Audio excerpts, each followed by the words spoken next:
What's up, guys? Jeff Cavalier, ATHLEAN-X.com. Jesse Lako, ATHLEAN-X.com. You could stay down here. Oh. I'm a little bit more comfortable down here with you down here. Oh, the shorts? Yeah. So today we're going to talk about the deadlift. And maybe your deadlift doesn't look this bad, but when you do it, you've recognized the fact that there's something wrong here, right? Either it doesn't look the way it's supposed to, or you're getting stuck at some point in the lift. So what I've done for you today is I put together 5 red flags that are going to define for you the muscle weakness that is causing the problem that you're having right now. You see, only 2 things cause problems in the deadlift. Either you've learned the wrong form and simply ingrained that over time by adding more and more weight to the bar on a foundation that was weak in the first place, or you just don't have the muscle strength to do the deadlift right. So for that, guys, we need to start where we always do, and that is... Oh, with a Jesse intro. Run it. No.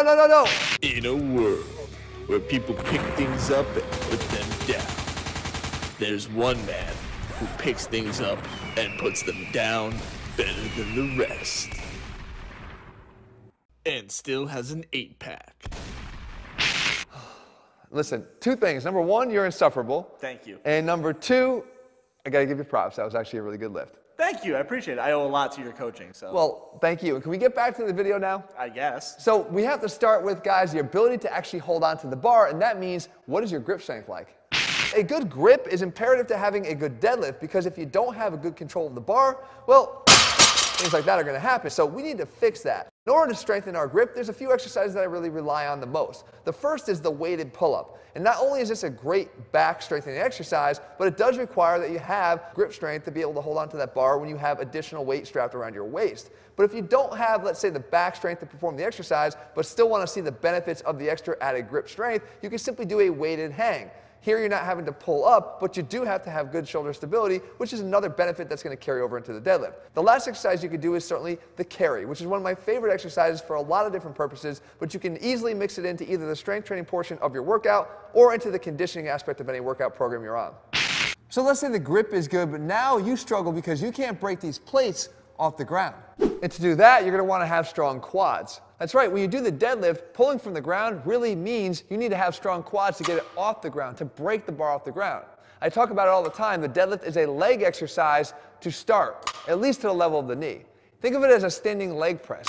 And to do that, what we need to do is be able to strengthen those quads. So the best way to do that is to make sure you're doing the right exercises in your other parts of your workout. And for that, we're talking about a front squat. We know the front squat gives us that preferential ability to hit the quads a little bit more so than the glutes in the traditional squat. We also have a Bulgarian split squat, which does not only a great job of giving you a chance to target the quads better, but to do so in a unilateral way to expose any imbalances that might exist right or left. And we also have a reverse lunge, which can be done with either dumbbells or a barbell as seen here. Being able to maintain that upright torso shifts that load once again, just like in a front squat, to have that strength to be better able to pull that bar off the ground. But it doesn't stop there, because in order to break the bar off the ground, you have to be stable in the first place, and that all comes from up here. And that is by having strong lats and a strong core, because you need to create the tightness through the body,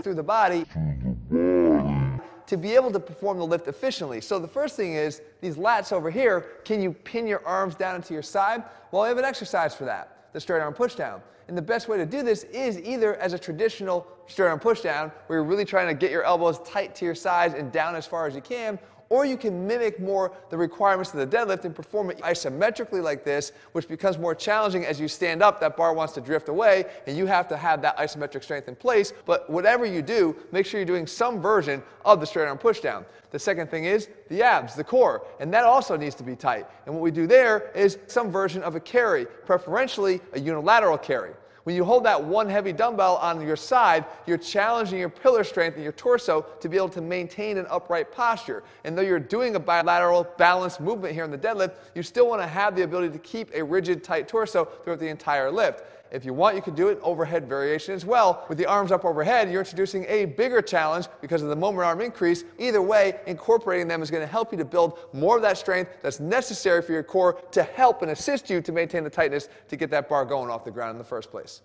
So let's say you can get the bar off the floor, but then you struggle at that point. What I'm talking about is from here, to and through the knee. Not lockout, but just in that area from here to here. Well, that brings up red flag number 3, because again, we have to look at the weaknesses that are putting you in this position in the first place. And the muscles that are responsible for this are going to be the hamstrings here, and more importantly, the low back. But we have to choose the right exercises to do this, because we don't want to necessarily train the hamstrings from a flexed knee position, but more so from a flexed hip straight knee position, allowing the hamstrings to focus on that secondary role of hip extension. So we're looking at exercises like the RDL.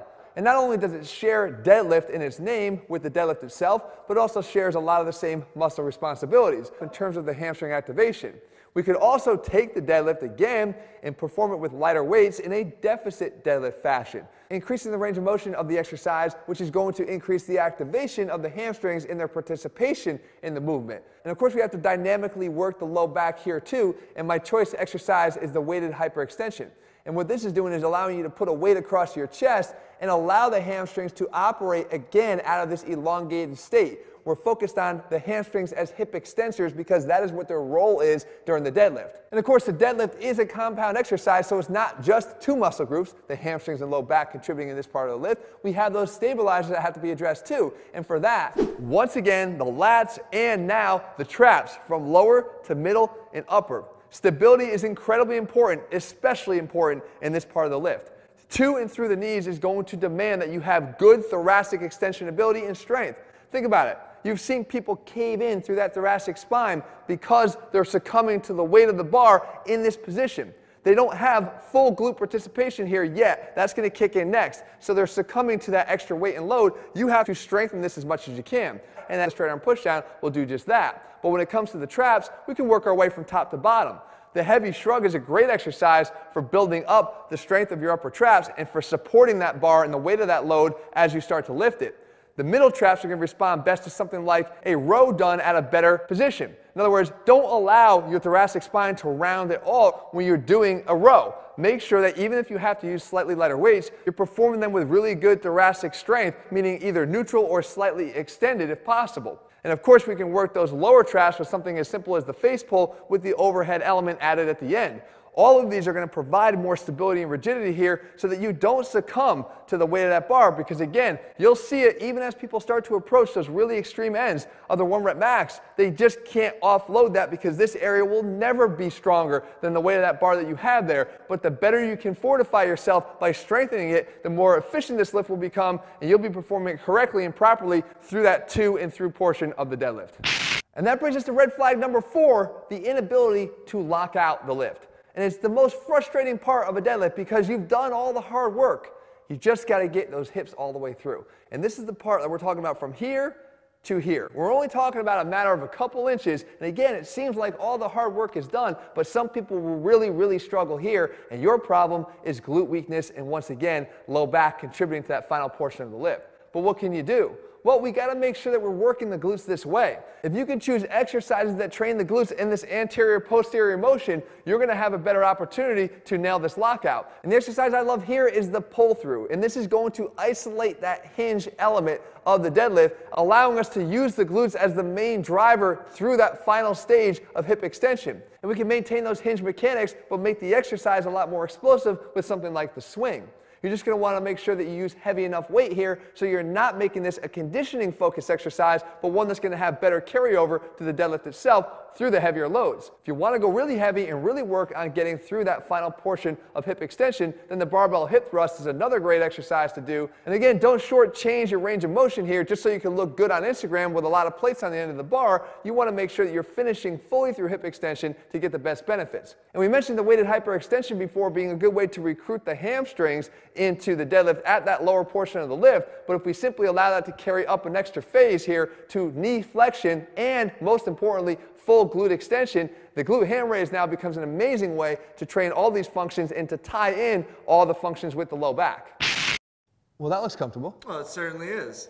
All right, so let's say that you have everything in place. You've got a strong grip. You can rip that bar off the floor. You've got the strength to not just take that bar to, but through your knees, and you can lock out that bar like a champion at the top. But you have red flag number 5, and that is bad form. If you want to fix that, guys, I put together an official deadlift checklist, everything you need to know about how to perform the exercise right every single time. You're going to want to watch that video over here.